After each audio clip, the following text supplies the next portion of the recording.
Kamusta mga kaibigan? Halina at ating pakinggan ang isang kwento na magbibigay sa atin ng inspirasyon, saya at kilig. Pero kung bago ka pa lang sa aking channel, pakiclick ang subscribe button pati na rin ang bell icon para lagi kang updated sa parating pa na upload.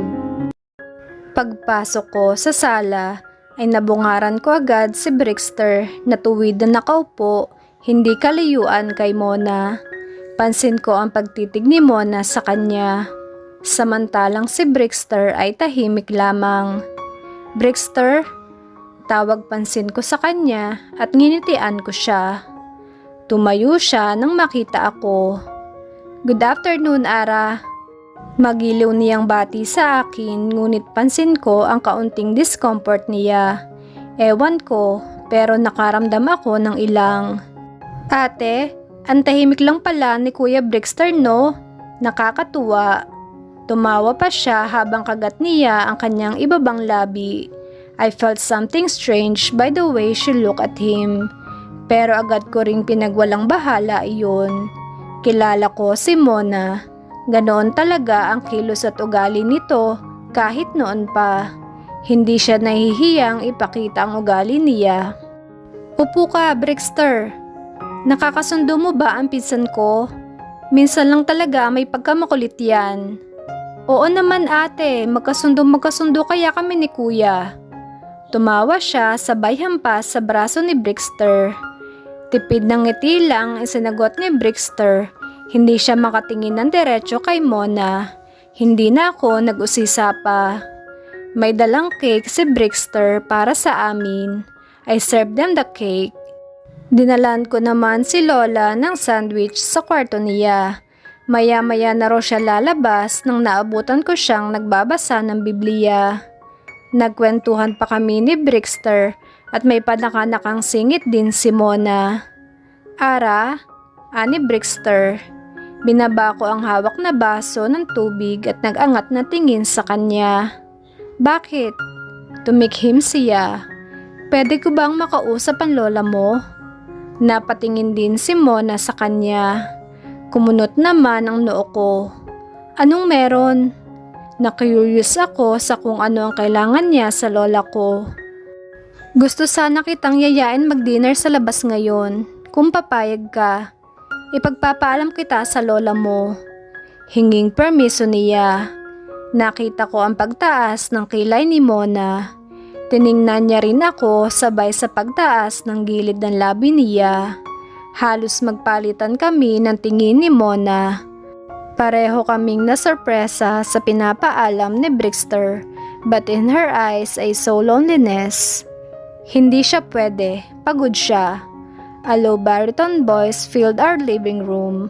Halos lahat kami ay limingon sa pintuan namin. Madilim na naman ang mukha ni Joseph, ang aming nasilayan. Tiningnan pa niya ang katawan ko na tila naghahanap ng butas o dumi.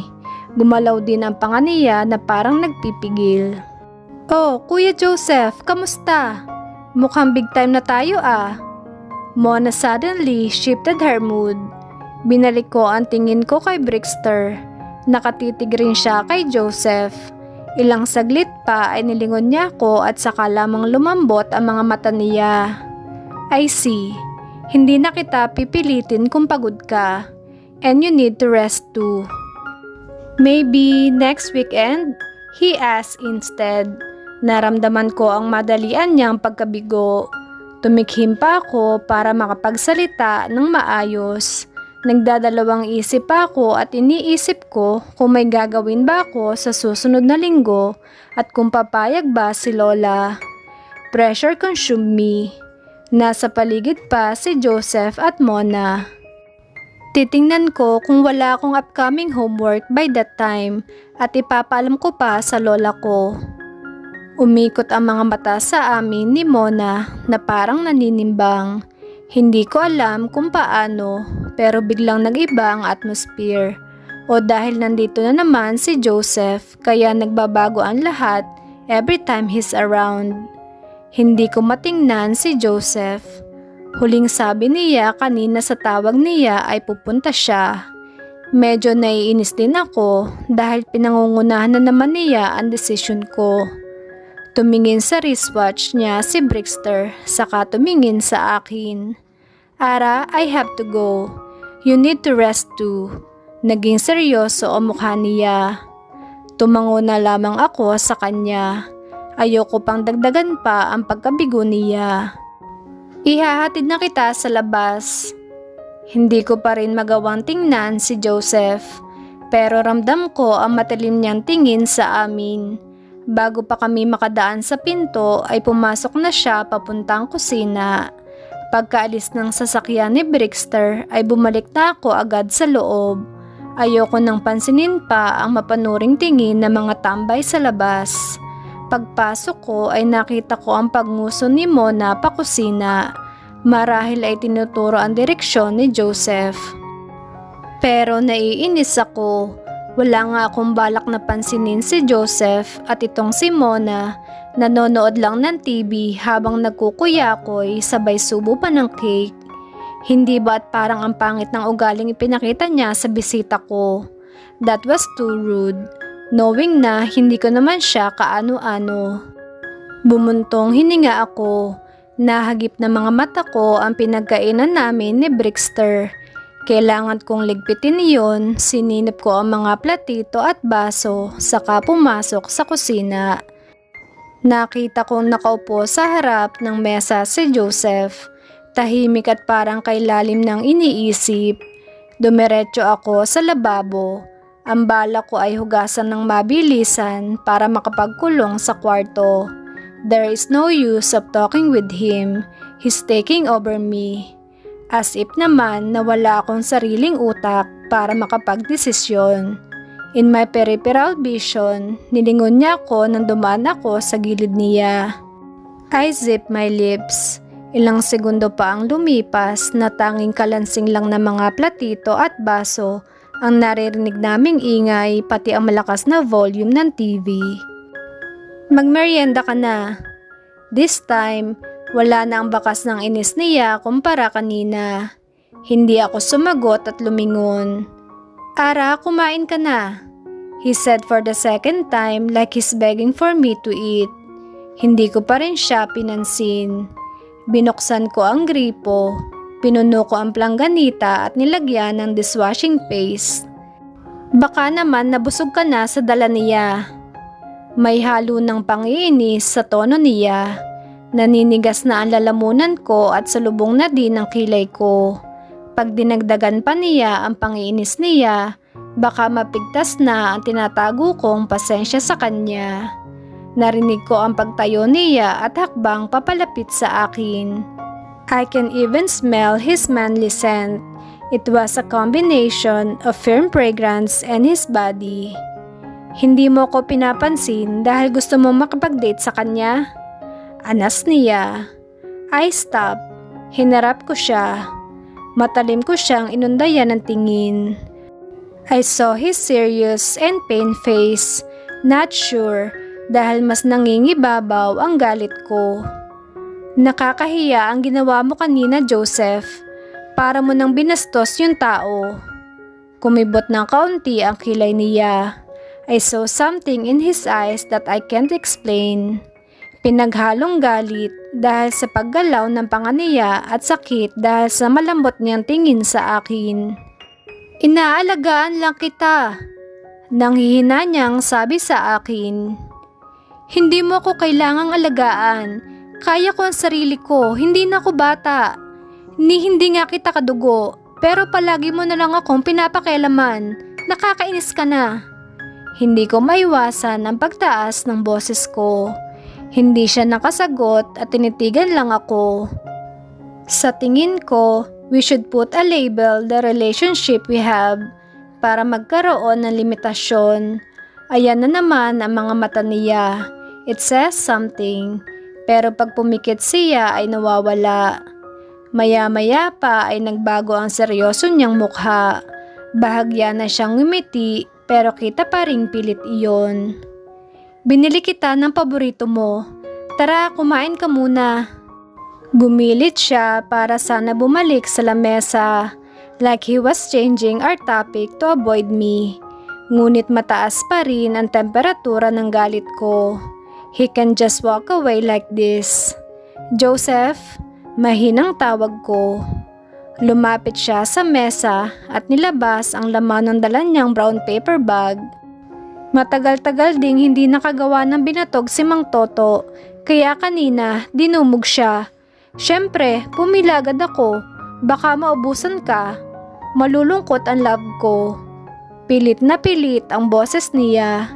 Tiningnan ko pa ang kamay niyang nanginginig habang sinasalin sa tasa ang laman ng plastik. Napapikit ako nang marinig ko na naman ang pagtawag niyang love sa akin. Tigilan mo na to. Joseph, I am being impatient.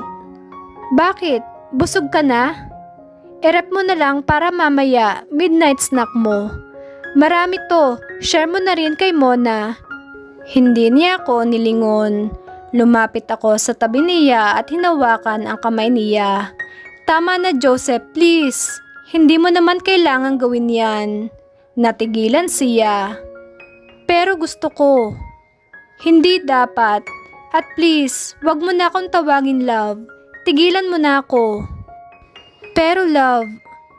Joseph, ano ba? Ang kulit-kulit mo naman eh. Hindi ko na mapigilan ang pagsigaw. Bumilis ang paghinga niya. Ako naman ay naiiyak na. Yung inis ang nakakapagpaiyak sa akin. Alam kong nasasaktan ko na siya. Pero feeling ko kasi kalokohan na to. Dapat nang itama ang sa tingin ko ay mali. But it hurts too. Para din akong sinaksak. Siguro dahil sinanay ko din ang sarili ko sa kanya. Baka katangahan ko din ito. Tinitigan niya ako. Nag-iwas ako ng tingin at tumagilid. Hindi ko kinakaya. Umalis ka na. Tuluyan akong tumalikod para balikan ang hugasin ko. Pero napahinto ako nang maramdaman ko ang mga braso niya at niyakap ako mula sa aking likuran. Naistatwa ako at tumadagundong ang dibdib. Nagwawala ang puso ko at ramdam na ramdam ko ang bawat pintig nito. I felt his warm body against mine.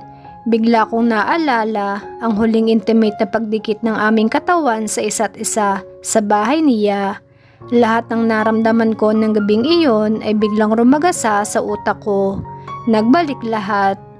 Naramdaman ko ang kanyang mukha sa likod ng aking ulo. I'm sorry Ara.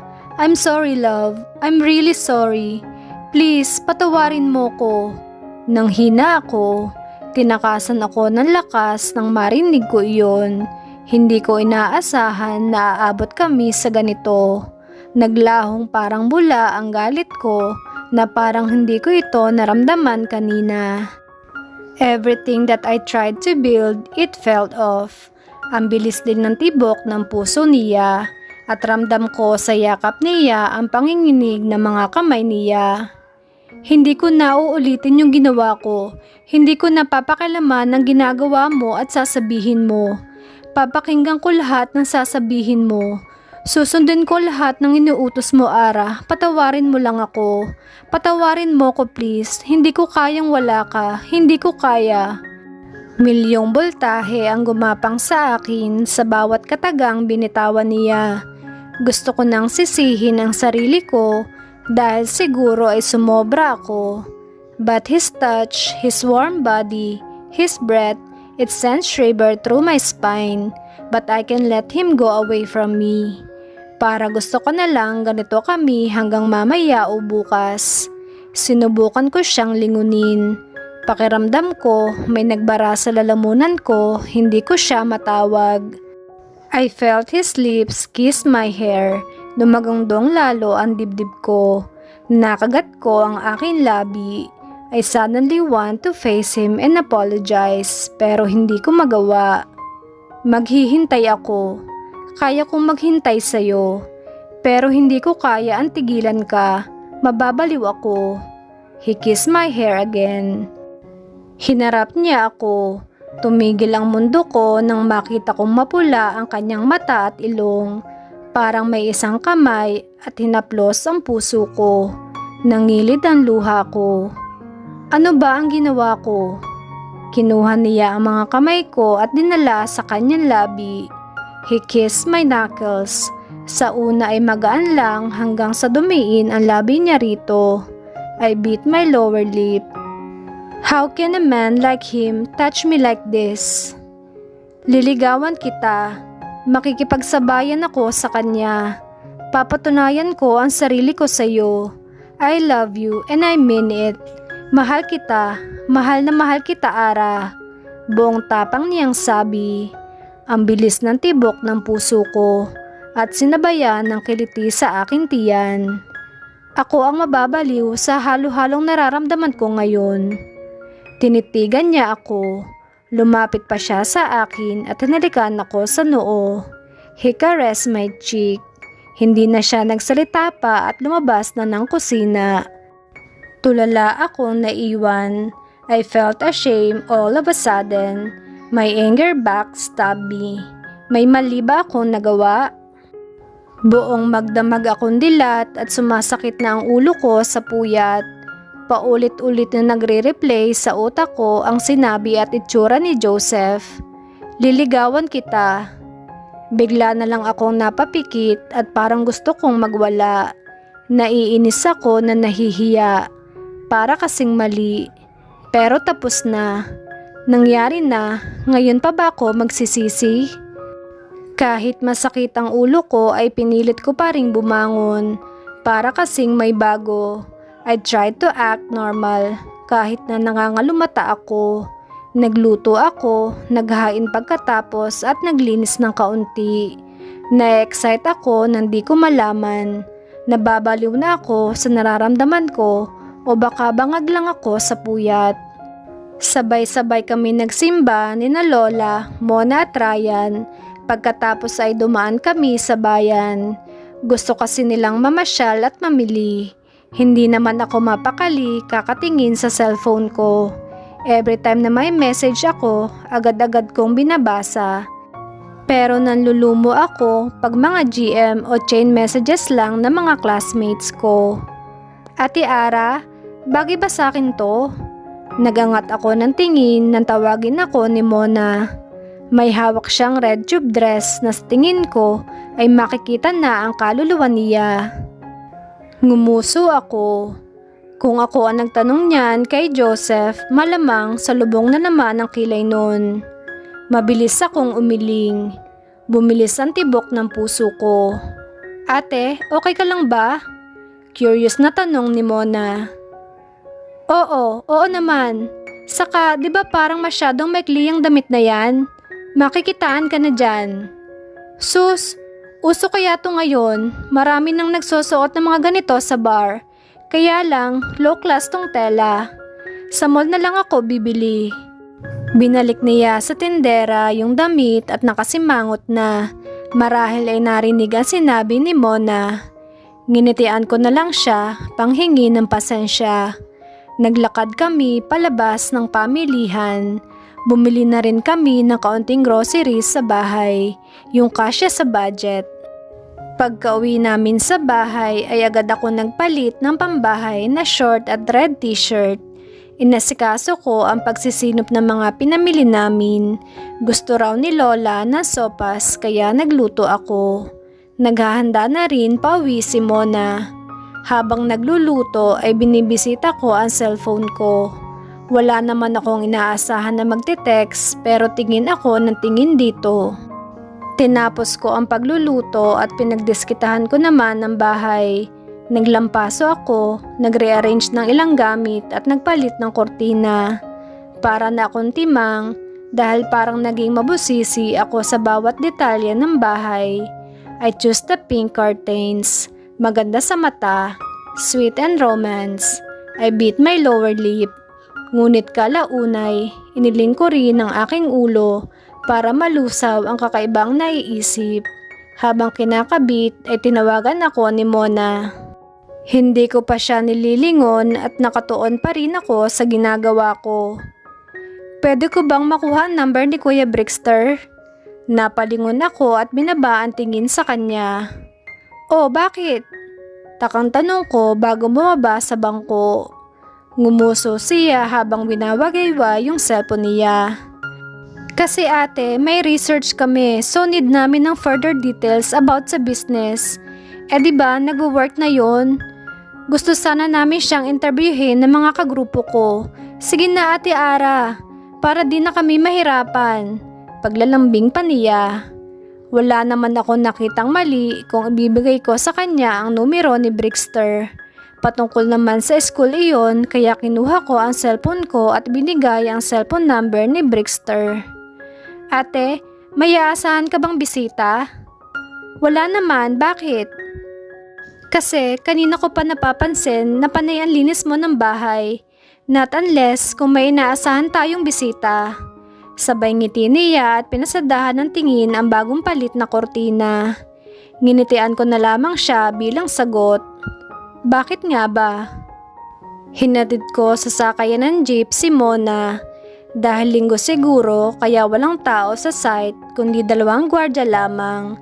Pagka-uwi sa bahay ay dumaan lang ako sa kusina kung may mga hugasin pa. Pagkatapos ay pumunta na ako sa kwarto para mag-review. Malapit nang mag-finals, kailangan ng lagyan ng laman ng utak. Habang nag-i-scan ng notes ay may biglang kumatok sa pinto. Ara, boses ni Lola. Tumayo ako para buksan ang pinto. Bakit po Lola? May sopa sa kaldero, kaso busog na ako. Baka kasi masayang, akala ko pupunta dito si Joseph. Alam mo namang palagi tayong dinadalhan ng batang yon. Pwede mo ba siyang dalhan ng sopas? Po, bumilis ang tibok ng puso ko. Pakidalhan mo ng sopas si Joseph, alam mo naman ang bahay niya, di ba? Magpasama ka kay Ryan kung gusto mo. Lumabas ka na dyan, ihahanda ko lang. Pumihit na papalis si Lola. Gusto kong magprotesta at umangging gawin iyon. Kaso anong idadahilan ko sa lola ko? Kaming 2 pa lang naman ni Joseph nakakaalam ng problema namin. Kaya lang ay nahihiya pa ako magpakita sa kanya. Hindi na ako nakapagpalit pa ng damit. Pagkababa ko ay ready na yung naka-Tupperware na sopas. Hindi ko na pinasama si Ryan dahil walang makakasama si Lola. Bagal, bilis, bagal. Hinto, hingang malalim, lakad uli. Iyan ang ginagawa ko papunta sa bahay ni Joseph. Habang palapit ng palapit, pabilis ng pabilis ang pagtibok ng puso ko. May kiliti rin sa akin tiyan na nakakapagpa-excite sa akin. Pagdating ko sa bahay niya ay nabutan kong sarado ang pinto niya pero bukas ang salamin na bintana. Nasa loob siya. Bumuntong hininga ko at kinalma ang sarili. 2 beses pa akong kumatok bago napagbuksan ng pinto. O Ara, napasyal ka rito. Nitoy? Panandalian ako napatigil at bahagyang nagulat nang si Nitoy ang humarap sa akin. Si Joseph? Ay, si Bossing? Naku, wala siya ngayon, may pinuntahan. Ako nga ang pinagbantay niya ng bahay. Bakit, may kailangan ka ba? Ewan ko, pero nalungkot ako. Para ako nabigo. May pinapabot kasi si Lola, sopas. Kung gusto mo Nitoy, sa'yo ko na lang ibigay. Nginitian ko siya. Naku, hindi ko tatanggihan yan, grasya yan. Maraming salamat Ara. Buti nakakapagluto na ang lola mo. Iniabot ko ang lalagyan sa kanya. Hindi, ako ang nagluto niyan. Pagpasensyahan mo na yung lasa. Nanlaki ang mga mata niya. Naku, dapat pala ipagtira ko si Bossing. Maghuhurmentado yon pag hindi niya to natikman. Ngiting-ngiti siya habang sinasabi niya iyon. Huwag mo na siyang ipagtira, baka masira lang. May gatas yan, ikaw nang umubos. Next time na lang siya. Teka, pumasok ka muna. Gumilid siya para bigyan ako ng puwang. Naku, wag na, uuwi na rin ako, may gagawin pa ako. Kailan bang balik nun? Pasimple kong tanong. Kung hindi ngayong gabi, baka bukas na. May papasabi ka ba? Umiling ako. Wala, sige Nitoy, uwi na ako. Paalam ko. Nagpasalamat siya at saka hinintay ako makaalis.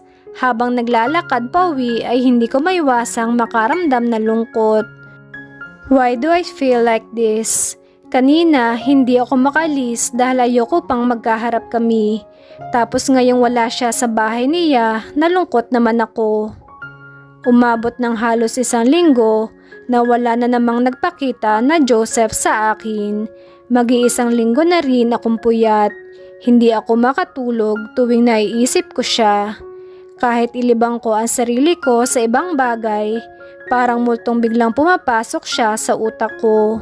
Humingi ng permiso si Brixter sa lola ko kung maaari niya akong yayain lumabas. Hindi naman siya nahirapang pasagutin si lola, pero nasa akin pa rin naman ang huling desisyon kung papayag ako.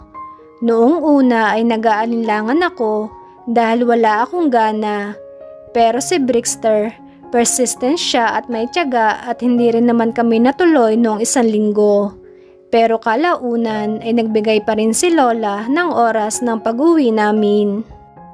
Nagsuot ako ng simpleng puting bestida na tinernohan ng flat shoes. Wala naman akong ibang magandang damit kaya ito na lang. Nagkataon pang hindi umuwi si Mona. Dinala ako ni Brixter sa isang restaurant. Hindi ko kilala pero alam kong mamahalin. Maliwalas at kita sa paligid ang pagiging marangya.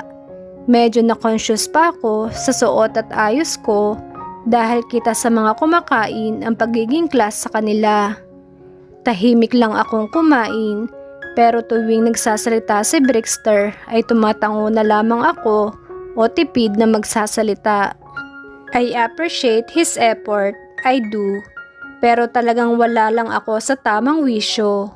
Yayayain pa sana niya ako sa ibang lugar pero magalang ko siyang tinanggihan. Sana'y hindi niya nadama ang kawalan ko ng gana. He's a good man. Dumaan pa ang 1 linggo na wala pa ring Joseph na nagpapakita sa akin. Inalala ko pa yung huling pag-uusap namin. Tama ba ang intindi ko sa sinabi niya? Bakit wala siya? Tinuon ko na lang ang atensyon ko sa final exam ko. Nagpadala si tita ng pambayad at makakapag-take na ako ng exam. Gusto ko bawat sentimo ng binabayaran niya ay tatapatan ko ng magandang marka sa eskwela. Doon lang ako makakabawi sa pagsagot niya sa tuition ko. Last day na ng klase kaya excited na ang mga classmate ko sa sem break. Pagka-uwi ko sa bahay ay dumiretso na ako sa kusina para uminom ng tubig. Pero bago ko pa mabuksan ang refrigerator ay nahagip na mga mata ko ang idinikit namin ni Ryan na reminder. Sa makalawa na ang birthday ni Lola. Hindi naman magarbong maghanda si Lola kasi ang gusto niya ay simple lang. Mga 3 o 4 lang ata yung pumunta ditong mga malalapit niyang kaibigan. Yung iba naman ay mga tito at tita ko.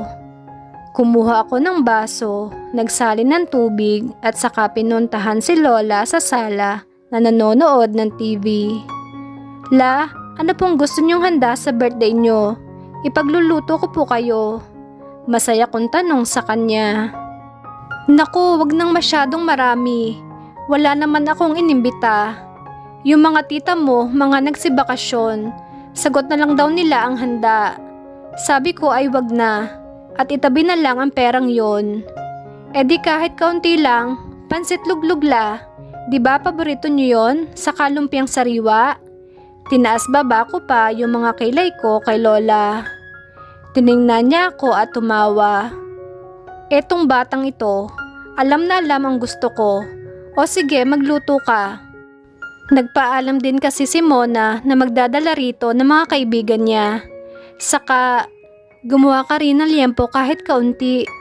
Humina ang boses ni Lola sa huling sinabi. Lola, bawal na sa inyo yon, hindi po pwede.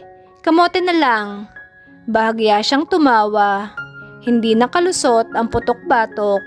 Saka, wag mong kalimutang imitahin si Joseph. Binalik niya uli ang atensyon sa TV. Natigilan ako nang marinig ko na naman ang pangalan niya sa loob ng bahay namin. Agad akong nanamlay. Si Joseph la? Dito pa rin ba yun nakatira? Hindi naman yun nagpaparamdam sa atin. Nilingon ako ni Lola. Anong hindi? Kagagaling lang niya dito kanina. Hayun at nagdala ulit ng paborito mong binatog. Binili pa niya ng ice cream si Ryan, kaya ang kapatid mo tuwang-tuwa kanina. Dinalhan pa ako ng mga mangga.